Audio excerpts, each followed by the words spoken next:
अस्सलाम वालेकुम वरहमतुल्लाहि वबरकातुहू। मेरा नाम मोहम्मद उमर फारूक है। मैंने बीएससी इंजीनियरिंग की है। आज का जो हमारा टॉपिक है वो है स्क्रू गेज। स्क्रू गेज क्या है? स्क्रू गेज के अंदर हमारे कुछ क्वेश्चंस हैं वो हम कवर अप करेंगे। फर्स्ट क्वेश्चन ये है कि what is screw gauge? Screw gauge क्या है? उसके बाद secondly what is pitch of screw gauge? Screw gauge की पिच क्या है? उसके बाद what is least count of screw gauge? और लास्ट में जो है वो हम देखेंगे कि स्क्रू गेज वर्क कैसे करता है, कि उसकी अगर हमें रीडिंग लेनी है तो वो कैसे लेंगे। फर्स्ट ऑफ ऑल जो है ना, फर्स्ट क्वेश्चन जो है इसका स्क्रू गेज क्या है? The instrument which is used to measure the accurate reading, ठीक है, देन वर्नियर कैलिपर। मतलब आपके पास ऐसी डिवाइस, ऐसा इंस्ट्रूमेंट जो वर्नियर कैलिपर से भी ज्यादा एक्यूरेट और एग्जैक्ट रीडिंग को मेजर करता है, उसको हम कहते हैं स्क्रू गेज। स्क्रू गेज इसके हवाले से नेक्स्ट इसके अंदर कुछ कंस्ट्रक्शन के हवाले से देखते हैं कि ये किन किन पार्ट्स के ऊपर मुश्तमिल होता है, कंसिस्ट करता है। फर्स्ट ऑफ ऑल आपको ये डायग्राम नजर आ रही होगी, ये आपके पास एक स्क्रू गेज है। क्या है ये? स्क्रू गेज है।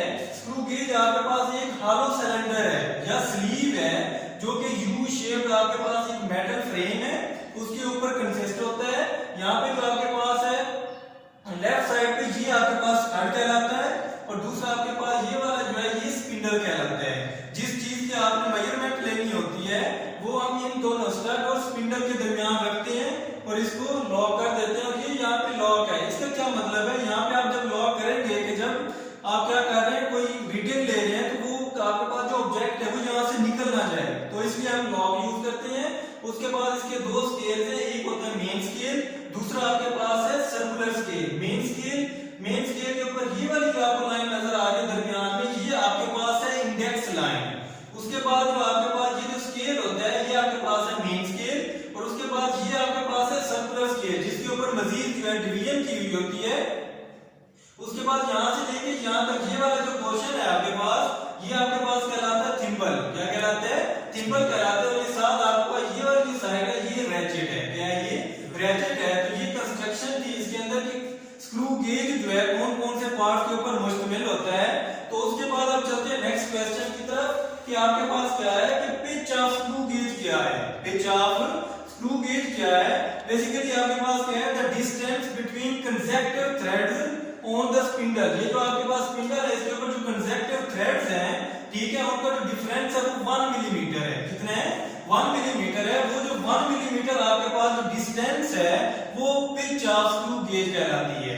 उसके बाद जो नेक्स्ट है कि आपके पास जो थिम्बल है, थिम्बल के ऊपर एक एंड के ऊपर 100 डिवीजन है। ये जो आपको नजर आ रहा है इसकी ये जो आपके पास है यहाँ से ये जो आपको नजर आ रहा होगा 55, 60, 65, 70, ये बेसिकली 0 से लेके 100 तक टोटल इसके ऊपर डिवीजन है।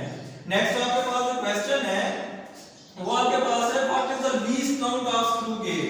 लीस्ट काउंट क्या होता है कि वो आपके पास कम से कम रीडिंग, ठीक है, जो कोई भी इंस्ट्रूमेंट जो है वो मेजर कर सकते हैं। तो लीस्ट काउंट ऑफ द आपके पास जो स्क्रू गेज है इसका जो लीस्ट काउंट है, इसका लीस्ट काउंट आपके पास है 0.001 मिलीमीटर।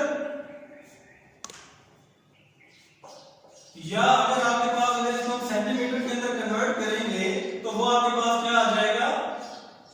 ये आपके पास 0.01 मिलीमीटर।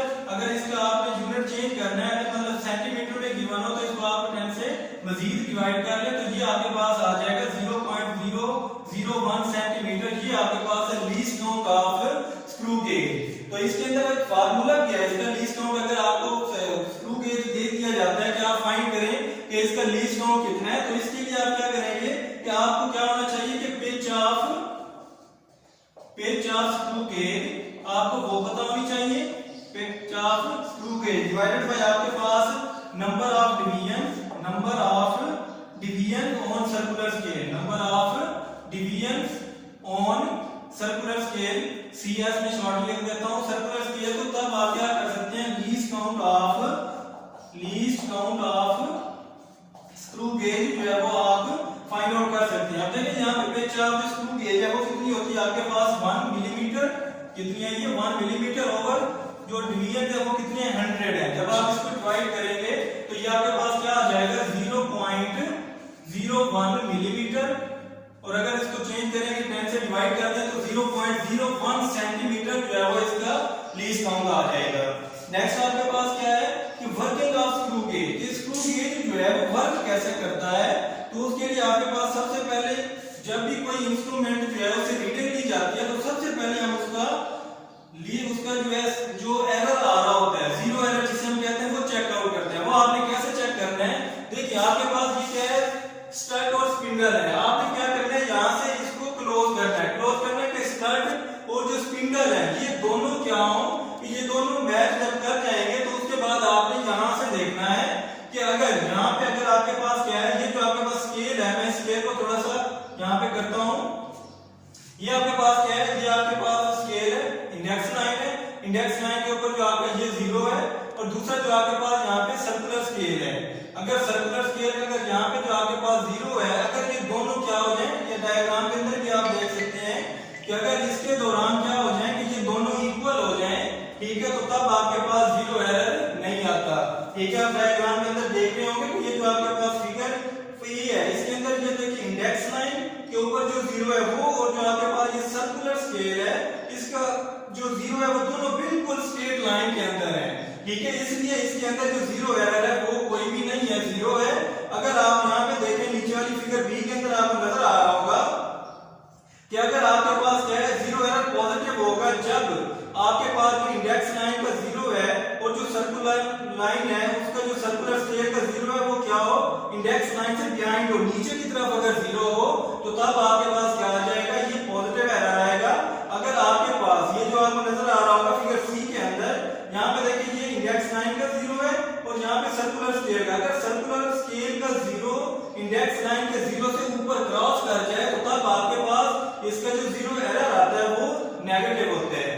तो इसलिए जब भी आप फाइंड आउट करते हैं सबसे पहले किसी भी इंस्ट्रूमेंट का जीरो एरर फाइंड करते हैं ताकि उसके अंदर कोई भी जो आपके पास एक्यूरेट रीडिंग जो है उसके अंदर कोई गलती ना हो, क्योंकि अगर आप जीरो एरर फाइंड आउट नहीं करेंगे तो तब आपके पास जो भी रीडिंग आएगी वो आपकी एग्जैक्ट नहीं होगी, उसके अंदर बहुत ज्यादा मिस्टेक्स होंगी।